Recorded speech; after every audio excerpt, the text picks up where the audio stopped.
नमस्कार दोस्तों, मैं अंकुर उपाध्याय स्वागत करता हूं आप सभी का आपके अपने YouTube channel share market analysis में। इस वीडियो में विजुअल्स नहीं लगाऊंगा, स्टॉक का नाम आप सभी के साथ डिस्कस कर दूंगा विजुअल के द्वारा, क्योंकि इस वीडियो में जितनी भी चीजें बोल रहा हूं वो समझाने वाली हैं और वो आई थिंक विजुअल्स के द्वारा नहीं समझाई जा सकती हैं, क्योंकि फिर मेरे को गूगल पे बहुत ज़्यादा ढूंढना पड़ेगा और वो भी मिलेंगी नहीं फालतू की चीजें लगा के। इससे अच्छा है कि डायरेक्टली आपको बात कर लेता हूं। तो आज एनएससी की इंडेक्स सब मेंटेनेंस को लेकर मीटिंग है और आज की मीटिंग में इंडेक्स में कौन से शेयर बाहर करने हैं, कौन से शेयर अंदर करने हैं, इस पे विचार नहीं होने वाला है। इस पे विचार होने वाला है कि हम जो शेयर इंडेक्स में शामिल करते हैं उसमें जो पैरामीटर्स हैं, जो क्राइटेरिया है, उन क्राइटेरिया को ही बदलने की तैयारी है। ध्यान से समझो। देखिए, निफ्टी या फिर कोई भी एक इंडेक्स एक स्टॉक्स का समूह होता है। सबसे अच्छा एग्जांपल निफ्टी है, तो निफ्टी को ही ले लेते हैं। निफ्टी क्या है? भारत की टॉप 50 कंपनीज का समूह है। ये टॉप 50 कंपनीज कैसे हैं? आप लोग मेरे को जवाब दीजिए। जवाब आप लोगों का तैयार होगा भाई मार्केट कैप के हिसाब से, राइट? मार्केट कैप की टॉप 50 कंपनीज जो है भारत की सबसे बड़ी 50 company according to market cap, वो निफ्टी का हिस्सा है। लेकिन मैं आपसे कहूं, आप गलत कह रहे हो, क्योंकि यूपीएल का मार्केट शेयर आप देख लो, मार्केट कैप, सॉरी, यूपीएल का मार्केट कैप एग्जैक्टली मैं आपके साथ डिस्कस करता हूं अभी कितने का है, और फिर मैं आप सभी को आप ही के रूप में एग्जांपल दूंगा। मेरे हाथ ही मतलब कुछ और टाइप कर गए। यूपीएल का मार्केट कैप है 35,000 करोड़ रुपीस का। आप जियो फाइनेंस का मार्केट कैप देखो, 2 लाख करोड़ का है।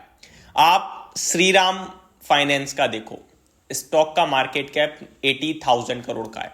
आप डी मार्ट का मार्केट कैप देखो, उसका मार्केट कैप आपको 2.5 लाख करोड़ के पार दिखेगा। आप आईआरएफसी का मार्केट कैप देखो, मतलब बहुत सारी ऐसी कंपनियां जो निफ्टी का हिस्सा नहीं है लेकिन यूपीएल से बड़ी है, या फिर निफ्टी का हिस्सा। टॉप 50 कंपनीज अगर मार्केट कैप के हिसाब से होती तो वो निफ्टी का हिस्सा होनी चाहिए थी, राइट? तो फिर ये बात तो ठीक है कि ये मार्केट कैप का ही पूरा खेल नहीं है, और भी बहुत सारी चीजें हैं, और भी बहुत सारी चीजों में एक बड़ा पैरामीटर आता है। वो कंपनी निफ्टी का हिस्सा बन सकती है जो एफएनओ में हो। एफएनओ क्या है? फ्यूचर्स एंड ऑप्शंस, डेरिवेटिव, वायदा बाजार, ठीक है? होप आपको सारी चीजें समझ में आ रही हैं। तो जो कंपनी वायदा बाजार में काम कर रही है और वो अच्छे खासे मार्केट कैप पे भी बैठी है, इतनी केपेबल है कि भारत की टॉप 50 कंपनीज में उसका मार्केट कैप आ रहा है, जो एफएनओ में उनमें, ठीक है? देखो, मैं एक एग्जांपल देता हूं। हम टॉप 5 लेते हैं। 10 कंपनियां हैं, 10 कंपनी में से एक इंडेक्स बना रहे हैं जिसका मार्केट कैप 1000 करोड़ से ज्यादा होगा, उसमें 5 कंपनी आ जाएंगी। अब 10 में से 8 कंपनियों का मार्केट कैप 1000 करोड़ से ज्यादा का है, लेकिन उसमें से केवल 7 कंपनियां ऐसी हैं जिसका एफएनओ में भी ट्रेड हो रहा है। तो हम वो जो 8वीं कंपनी उसे सीधे बाहर कर देंगे, चाहे उसका मार्केट कैप 5000 करोड़ ही क्यों ना है, क्योंकि हमें उसमें से चुन ही नहीं सकते ना। हम चुन सकते हैं उन 7 कंपनीज में से जो एफएनओ में है, तो उनमें से 5 कंपनी चुनेंगे। सेम यहां, पहले आपने छटनी कर दी एफएनओ वाले स्टॉक्स की, पूरे बाजार में 8 साढ़े 8,000 शेयर से सबको हटाया, 50 कंपनी उठा ली मार्केट कैप के हिसाब से टॉप 50। अब आप देख रहे हो, नहीं, पूरे 8,000 साढ़े 8,000 कंपनियां हैं, उनमें से आपने छटनी कर दी एफएनओ वाले स्टॉक्स की कि भैया एफएनओ में कौन कौन से शेयर लिस्टेड है। एफएनओ में लिस्टेड है 200 से 300 शेयर्स। उन 200-250 शेयर्स में से अब टॉप 50 कंपनी जो है मार्केट कैप के अकॉर्डिंग, वो उठा के निफ्टी का हिस्सा बना दिया है। तो ये सिंपल सा लॉजिक है, ठीक है जी? और भी 2-4 क्राइटेरियाज होते हैं। तो आज जो मीटिंग है ना, वो मीटिंग यही है कि ये जो क्राइटेरिया है, यानी एफएनओ में होना चाहिए शेयर में बीते 30 दिनों में इतना टर्नओवर होना चाहिए उसके मार्केट कैप के अकॉर्डिंग, कंपनी रिटर्न में दे कि हम एफएनओ में शामिल होने के लिए तैयार हैं।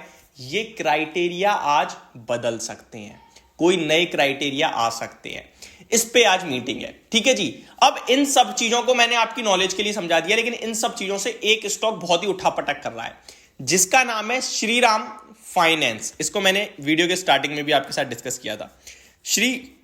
श्रीराम फाइनेंस का अगर मैं चार्ट ओपन करूं तो आज भी एट द एंड टूटा ये शेयर, ऊपर लगभग 2435 पे ट्रेड कर रहा था 2:40 के करीब, और सडन गिरावट आई 2300 पे आ गया अचानक, सॉरी 2350 के लेवल्स पे आ गया ऑलमोस्ट, तो ऊपर से 85 पॉइंट चला गया। और वॉल्यूम्स का चार्ट बार देखोगे तो स्टार्टिंग में और एंड में मिलेगा आपको। अब मैं एक वीक का चार्ट ओपन कर रहा हूं, आप देखो इस स्टॉक का ना 26 फरवरी को 2530 का हाई था, यानी कि परसों के ट्रेडिंग सेशन में। कल एट द एंड एक शार्प करेक्शन आई और उस करेक्शन में नीचे देखो चार्ट बार बन रहा है, वॉल्यूम्स का ये वहां बड़े वॉल्यूम आए, फिर रिकवरी हुई और आज फिर सेकंड हाफ में गिरावट हो गई और फिर वहां पे वॉल्यूम चार्ट बार है। तो ये जो गिरावट हो रही है वहां बड़े वॉल्यूम्स आ रहे हैं। इसके दो ही कारण हो सकते हैं, या तो लोग बेच रहे हैं या लोग उठा रहे हैं, लेकिन कर वो गिरावट में ही बड़ा एक्शन रहे हैं, ये बात क्लियर है। अब इस स्टॉक पे क्यों मैं बात कर रहा हूं, ये स्टॉक एफएनओ का भी है, इस स्टॉक का मार्केट कैप भी इतना बड़ा है कि निफ्टी में यूपीएल को रिप्लेस कर सकता है। जियो फाइनेंस या फिर एवेन्यू डीमार्ट या एवेन्यू सुपरमार्ट जो मर्जी कह लीजिए, ये रिप्लेस नहीं कर सकते क्योंकि ये एफएनओ में नहीं है। और जो आज नियम बदलाव हो रहे हैं वो एफएनओ वाला तो मेरे को लगता है रहेगा, क्योंकि अगर एफएनओ हटा दिया गया तो बहुत सारी कंपनियां जो मार्केट कैप के अकॉर्डिंग फिर बहुत बड़ी बड़ी हैं जो निफ्टी का हिस्सा बननी चाहिए, और जो कंपनियां एफएनओ में उन्हें बाहर कर दिया जाएगा। ऐसा मुझे नहीं लगता होगा, कोई और रूल नियम आ सकते हैं, बट एफएनओ वाला तो रहेगा ऐसा मुझे लगता है। बाकी जो अपडेट आएगी वो मैं डिस्कस करूंगा। तो सबसे प्रेफर्ड पिक इस समय श्रीराम फाइनेंस बनी हुई है। एक रूल ये भी है कि आप निफ्टी में इंक्लूड होने के लिए आपको निफ्टी 100 का हिस्सा होना चाहिए, यानी टॉप 50 में आने के लिए आप टॉप 100 में होने चाहिए। ऐसा नहीं आपकी कंपनी का मार्केट कैप 120वें नंबर पे आता है और आप सीधे निफ्टी में आ जाओ, नहीं भाई साहब, टॉप 100 का हिस्सा होगे तो 50 में आ सकते हो, यानी सीढ़ी दर सीढ़ी ही चढ़ोगे आप, सिंपल बस।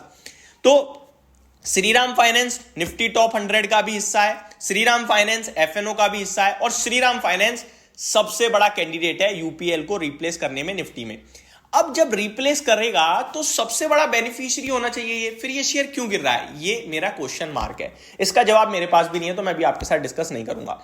अब निफ्टी में हिस्सा अगर ये बनता है तो पॉजिटिव है इसके लिए, क्योंकि निफ्टी में हिस्सा बनते ही इसमें बाइंग आएगी ईटीएफ के द्वारा, तो वो इसके लिए पॉजिटिव है। बट ये शेयर नीचे जा रहा है। मैं अपने व्यूअर से कहूंगा इसके वैल्यूएशन और कंपनी बहुत दमदार है और आगे के प्लान्स भी दमदार हैं। अगर किसी पे है वो बैठा रहे बना रहे, और अगर किसी पे नहीं है और कोई बड़ी डिप मार दे 2200 के समथिंग उठा लेना, ये मेरी तरफ से आपके लिए पूरी राय है। होप आपको इस सारी जानकारी और स्टॉक पे जो मैंने बोला वो सब कुछ समझ में आ गया होगा। Thank you so much for watching this video. Have a great day guys.